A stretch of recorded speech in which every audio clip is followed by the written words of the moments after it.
10 محرم الحرام کا دن پھر جنگ کا نکارہ بجا دیا گیا۔ میں نے کسی کو قتل نہیں کیا، کسی کا گھر نہیں جلایا، کسی پر حملہ نہیں کیا۔ یہ ان کی زندگی کی آخری نماز تھی۔ اگر تم مجھے اپنے شہر میں داخل نہیں ہونے دیتے تو مجھے واپس جانے دو۔ ہم آپ کے فضائل خوب جانتے ہیں، مگر اب گفتگو ختم کیجیے اور جنگ کے لیے کسی کو میدان میں بھیجیے۔ جب تک ہم میں سے ایک بھی زندہ ہے، اہل بیت کا کوئی فرد میدان میں نہیں جائے۔ کربلا کی ریت ان کے خون سے رنگین ہو رہی تھی، مگر ان کے چہروں پر سکون تھا، کیونکہ وہ جانتے تھے کہ وہ کس کے لیے جان دے رہے ہیں۔ جنگ شروع ہونے کے قریب تھی، مگر اس کا دل کانپ رہا تھا۔ اس کی بے چینی اسے ایک جگہ ٹھہرنے نہیں دے رہی تھی۔ اس کا چہرہ زرد پڑ چکا تھا، جسم کانپ رہا تھا اور دل زور زور سے دھڑک رہا تھا۔ ایک شخص کو بھیجا کہ کسی طرح اس کو واپس لے آؤ، اور اگر وہ نہ مانے تو اس کا سر کاٹ لاؤ۔ میں بھی حسین کے فضائل جانتا ہوں، مگر دولت اور طاقت یزید کے پاس ہے۔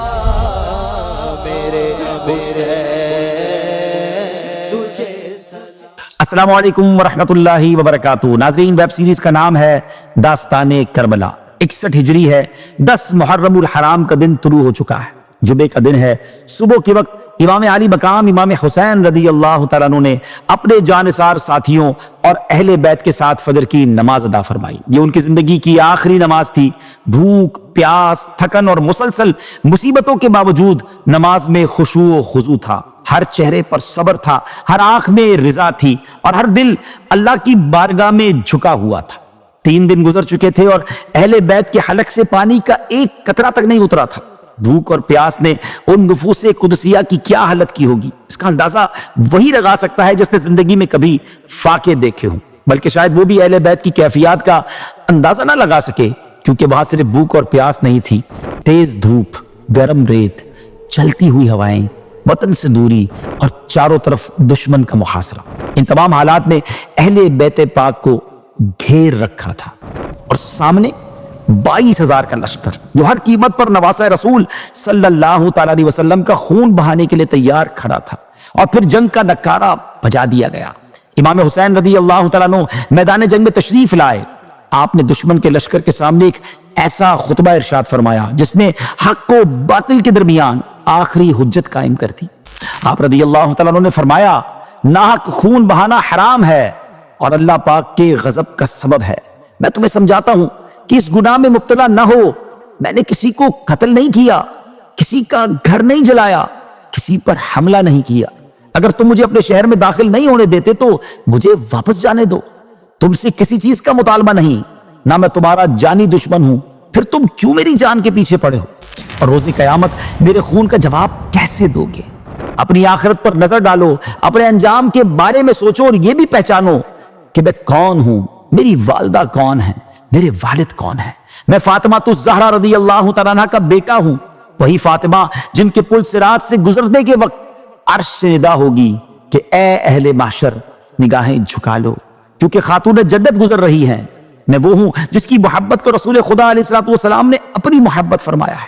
ناظرین، یہ الفاظ صرف ایک خطاب نہیں تھے، یہ یزیدیوں کو جگانے کی آخری کوشش تھی۔ اور امام علی مقام نے یہ الفاظ اپنے آپ کو یا اپنے گھرانے کو بچانے کے لیے نہیں کہے تھے، بلکہ انہیں بچانے کے لیے کہے تھے کہ وہ قتل ناحق کے جرم سے باز آ جائیں۔ مگر افسوس، دشمنوں کے دلوں پر دنیا کی محبت نے پردے ڈال دیے تھے۔ یزیدی لشکر کی طرف سے جواب آیا، ہم آپ کے فضائل خوب جانتے ہیں، مگر اب گفتگو ختم کیجیے اور جنگ کے لیے کسی کو میدان میں بھیجیے۔ یہ سن کر امام علی مقام رضی اللہ تعالیٰ عنہ نے فرمایا، میں تم پر حجت پوری کرنا چاہتا ہوں، تاکہ قیامت کے دن تم یہ نہ کہہ سکو کہ ہمیں سمجھایا نہیں گیا، لیکن جب تم جنگ پر اصرار ہی کرتے ہو تو پھر مجھے بھی تلوار اٹھانی پڑے گی۔ ناظرین، اب وقت قریب آ چکا تھا۔ اہل بیت کے جوان میدان میں اترنے کے لیے بےتاب تھے۔ ہر ایک کی خواہش تھی کہ اپنی جان امام علی مقام پر قربان کر دے، مگر اسی دوران قریبی گاؤں کے مسلمانوں کو جب اس واقعے کی خبر پہنچی تو وہ دوڑتے ہوئے حاضر ہوئے اور عرض کی کہ جب تک ہم میں سے ایک بھی زندہ ہے، اہل بیت کا کوئی فرد میدان میں نہیں جائے گا۔ یہ وہ لوگ تھے جن کے دلوں میں محبت اہل بیت موجزن تھی۔ وہ میدان میں اترے اور یزیدی لشکر سے بہادری کے ساتھ مقابلہ کیا۔ ایک ایک جانباز کئی دشمنوں پر بھاری پڑ رہا تھا۔ کسی نے تلوار سے دشمن کو گرایا تو کسی نے نیزے سے صفیں چیر ڈالی، اور پھر ایک ایک کر کے یہ عاشقان اہل بیت جام شہادت نوش کرتے گئے۔ ناظرین، کربلا کی ریت ان خوش نصیبوں کے خون سے رنگین ہو رہی تھی، مگر ان کے چہرے پرسکون تھے کیونکہ وہ جانتے تھے کہ وہ کس کے لیے جان دے رہے ہیں۔ ان تمام تر حالات میں ایک شخصیت ایسی بھی تھی جس کا دل مسلسل بے چین تھا۔ یہ حر بن یزید تھے جو اب تک یزیدی لشکر کا حصہ تھے۔ جنگ شروع ہونے کے قریب تھی مگر حر کا دل کانپ رہا تھا۔ اس کی بے چینی اسے ایک جگہ ٹھہرنے نہیں دے رہی تھی۔ کبھی وہ ابن سعد کے پاس جاتا اور کہتا تم امام حسین سے جنگ کرو گے تو رسول اللہ کو کیا جواب دو گے؟ مگر ابن سعد کے پاس اس سوال کا کوئی جواب نہ تھا۔ حر واپس آتا، اس کا چہرہ زرد پڑ چکا تھا، جسم کانپ رہا تھا، دل زور زور سے دھڑک رہا تھا۔ یہ دیکھ کر اس کے بھائی مصعب بن یزید نے حیران ہو کر پوچھا، بھائی آپ تو بڑے بہادر ہیں، جنگیں دیکھ چکے ہیں، بڑے بڑے سورما آپ کی تلوار سے قتل ہو چکے ہیں، پھر آج آپ پر یہ خوف کیوں طاری ہے؟ حر نے ایک ایسا جواب دیا جو تاریخ میں ہمیشہ زندہ رہے گا۔ اس نے کہا، اے بھائی، آج معاملہ دنیا کی جنگ کا نہیں، آج معاملہ جنت اور جہنم کا ہے۔ میں اپنے آپ کو جنت اور دوزخ کے درمیان کھڑا دیکھ رہا ہوں۔ دنیا پوری طاقت سے مجھے جہنم کی طرف کھینچ رہی ہے، اس وجہ سے میرا دل خوف سے کانپ رہا ہے۔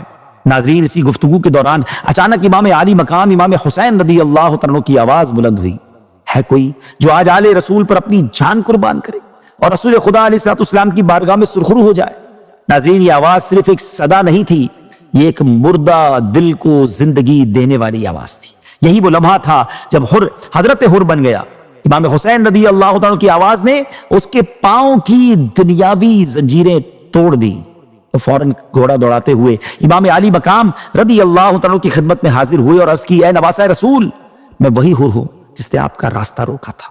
میں اپنی اس گستاخی پر شرمندہ ہوں، میری ندامت مجھے نگاہ اٹھانے نہیں دیتی۔ آج مجھے اجازت دیجیے کہ میں اپنی جان آپ اور آپ کے اہل بیت پر قربان کر دوں۔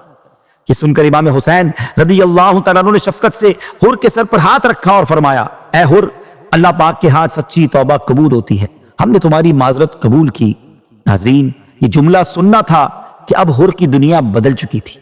اب وہ یزیدی لشکر کا سپاہی نہیں رہا تھا، وہ اب امام حسین کا جانثار بن چکا تھا۔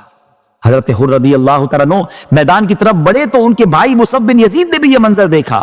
اس کے دل میں بھی محبت اہل بیت کی چنگاری بھڑک اٹھی۔ وہ بھی گھوڑا دوڑاتا ہوا حضرت حر کے پاس پہنچا اور کہا، بھائی تو نے مجھے جہنم سے بچا لیا، میں بھی تیرے ساتھ امام علی مقام پر اپنی جان قربان کرنا چاہتا ہوں۔ یہ منظر دیکھ کر یزیدی لشکر حیران رہ گیا اور ابن سعد گھبرا گیا۔ اس نے شخص کو بھیجا کہ کسی طرح حر کو واپس لے آؤ، اگر وہ نہ مانے تو اس کا سر کاٹ لاؤ۔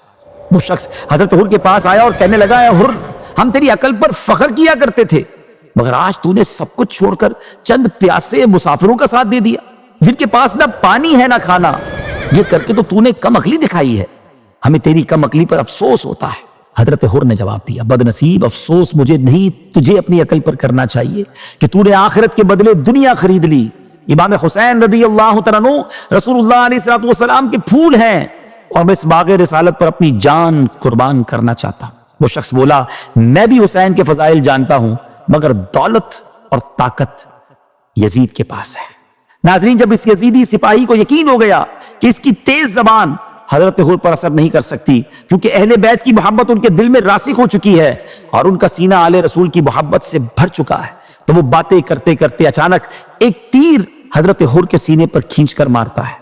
حضرت حر زخم کھا کر کچھ پیچھے ہٹتے ہیں اور اس پر نیزے کا ایک زوردار وار کرتے ہیں جو اس بدبخت کے سینے سے پار ہو جاتا ہے، وہ زمین پر آ گرتا ہے۔ پھر اس کے 3 بھائی میدان میں آتے ہیں اور حضرت حر ایک ایک کر کے سب کو انجام تک پہنچا دیتے ہیں۔ اس کے بعد حضرت حر یزیدی لشکر پر ٹوٹ پڑتے ہیں، کئی دشمنوں کو آپ انجام تک پہنچاتے ہیں اور پھر آخر کار لڑتے لڑتے اہل بیت پر اپنی جان قربان کر دیتے ہیں۔ حضرت حر کے بعد ان کے بھائی اور غلام بھی میدان میں اترے اور بہادری سے لڑتے ہوئے شہادت کے مقام پر فائز ہو گئے۔ ناظرین، اب تک 50 سے زیادہ جانثار شہید ہو چکے تھے، کربلا کی ریت خون سے تر ہو چکی تھی اور اب صرف اہل بیت کے چشم و چراغ باقی تھے۔ اب انہوں نے میدان میں آنا تھا جن کے ناموں سے دشمن بھی کانپتے تھے۔ تفصیل کے ساتھ سنیں گے انشاءاللہ اگلے ایپیسوڈ میں۔ اپنی دعاؤں میں یاد رکھیے گا۔ السلام علیکم ورحمۃ اللہ وبرکاتہ۔ پورا خاندان قربان ہو چکا تھا، بھائی شہید ہو چکے تھے، بیٹے قربان ہو چکے تھے اور اب خاندان کا یہ آخری روشن چراغ بھی آخری سلام کر رہا تھا۔ والدہ نے پرسکون چہرہ دیکھ کر سمجھا کہ بچہ سیراب ہو کر سو گیا ہے۔ لیکن جب بچہ قریب ہوا تو معلوم ہوا کہ وہ تو ہمیشہ کے لیے سو گیا ہے۔ بے تیر ہے اور مسکرا رہے ہیں حسین۔